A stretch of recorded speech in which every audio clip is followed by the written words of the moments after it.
Dia start simpan emas, baru dia nampak simpanan dia bertambah. Itulah kenapa saya sangat recommend orang simpan emas. Sebab tuan-puan, masalah kewangan ni dua je masalah kewangan. Kalau tuan-puan boleh tackle dua ni, tuan-puan tak ada masalah kewangan. Satu, masalah tak boleh menyimpan. Simpan korek. Satu. Yang kedua ialah masalah hutang. Bila tak boleh menyimpan, dia akan ada masalah hutang.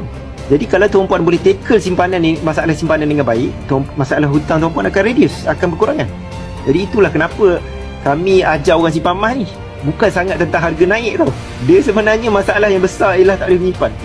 Okey, apa kesilapan bila nak menyimpan ni tuan-puan? Biasanya masalah orang tak boleh menyimpan ni dia sebab dia tunggu duit lebih. Tuan-puan, kalau nak tunggu duit lebih sampai bila-bila pun kita tak akan menyimpan. Bukan gaji tak cukup tuan-puan. Berapa besar gaji pun memang tak cukup. Sebab bila pendapatan kita meningkat, keinginan kita meningkat. Saya dah pernah rasa gaji RM1,000 lebih, RM3,000 lebih, RM4,000 lebih, RM5,000 lebih, RM10,000 lebih, RM20,000 lebih, RM50,000, RM100,000 pun saya dah rasa. Kalau nak tunggu duit lebih, memang tak.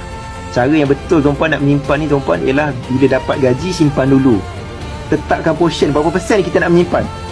Selebihnya baru dibelanja. Bila tuan-puan menyimpan, duit belanja memang tak cukup. Tapi kalau tak menyimpan pun tak cukup juga. At least kalau tuan-puan simpan, at least walaupun tak cukup, adalah simpanan. Itu yang saya gunakan istilah dalam buku saya.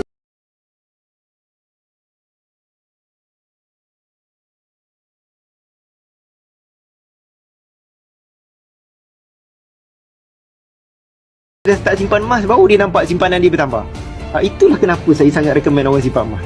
Sebab tuan-puan, masalah kewangan ni dua je masalah kewangan.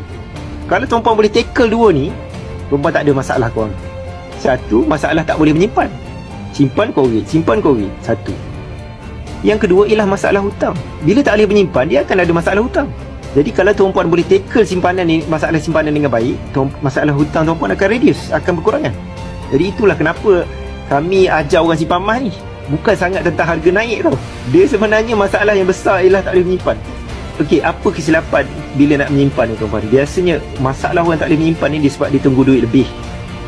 Tuan-puan, kalau nak tunggu duit lebih sampai bila-bila pun kita tak akan menyimpan. Bukan gaji tak cukup tuan-puan. Berapa besar gaji pun memang tak cukup. Sebab bila pendapatan kita meningkat, keinginan kita meningkat. Saya dah pernah rasa gaji RM1,000 lebih, RM3,000 lebih, RM4,000 lebih, RM5,000 lebih, RM10,000 lebih, RM20,000 lebih, RM50,000, RM100,000 pun saya dah rasa. Kalau nak tunggu duit lebih, memang tak. Cara yang betul tuan-puan nak menyimpan ni tuan-puan ialah bila dapat gaji, simpan dulu. Tetapkan portion berapa persen kita nak menyimpan. Selebihnya baru dibelanja. Bila tuan-puan menyimpan, duit belanja memang tak cukup. Tapi kalau tak menyimpan pun tak cukup juga. At least kalau tuan-puan simpan, at least walaupun tak cukup, adalah simpanan. Itu yang saya gunakan istilah dalam buku saya ni. Pokai berduit ni. Buku mesti dia berhutang. Pokai memang pokai. Setiap bulan memang duit tak cukup.